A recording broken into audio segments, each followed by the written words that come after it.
Welcome to the inaugural 90 Ideas in 90 Minutes, presented by Springfield Business Journal and Arvest Bank. Most of the things I want to talk to today, me being in the hamburger business, you'd think I'd want to talk about the business, but we really couldn't do it without people. So the first one I want to talk about is just calm is contagious, but so is chaos. So what type of leader do you choose to be? We've all had in our business where it's been crazy times, a busy project, and you know your team looks to you to lead. So what kind of leader do you want to be? Do you want to be the leader that people want to follow? So think about calm being contagious, but so is chaos. The next one is kind of hard to understand or explain, but you know, think of your business as a garden. Every garden needs pruning in order to grow, right? So think about all the projects that you have going on in your business. And sometimes we need to prune some of those.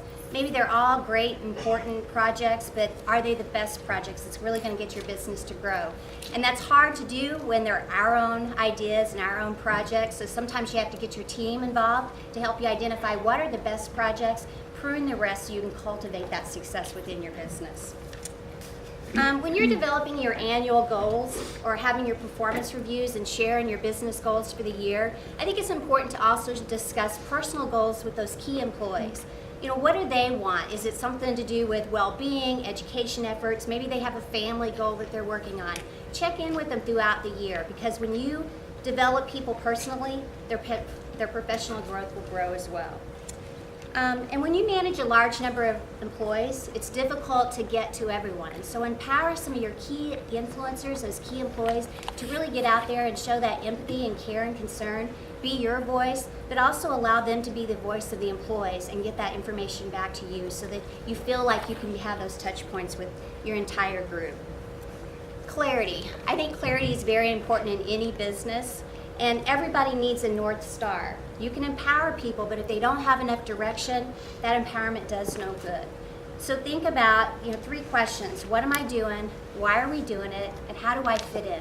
If your team cannot answer those questions, you've not provided enough direction. So go back and provide that direction.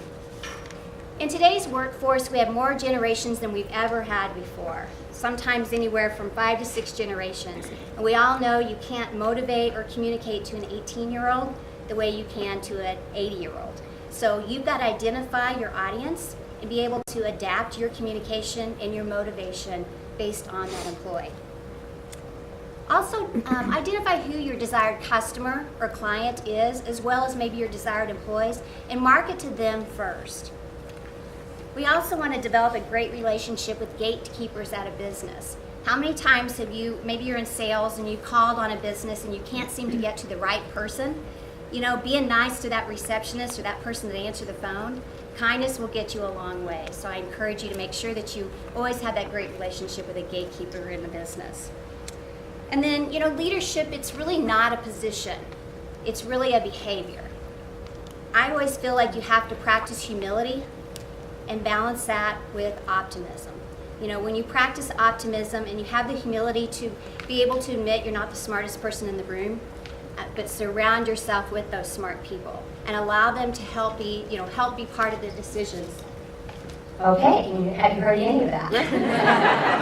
I tried to talk loud. So, surrounding yourself with smart people, don't be afraid to pay for talent and scout for that talent. And have the humility to allow them to help you make those decisions. And then lastly, I just want to say that, in today's business environment, it's very volatile. You think about the business acquisitions that happen, companies are merging all the time, cutbacks are happening. I always try to share with people, keep yourself relevant.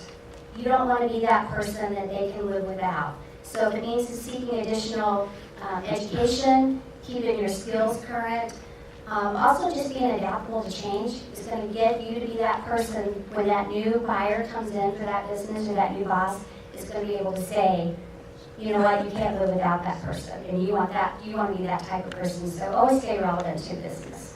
So thank you.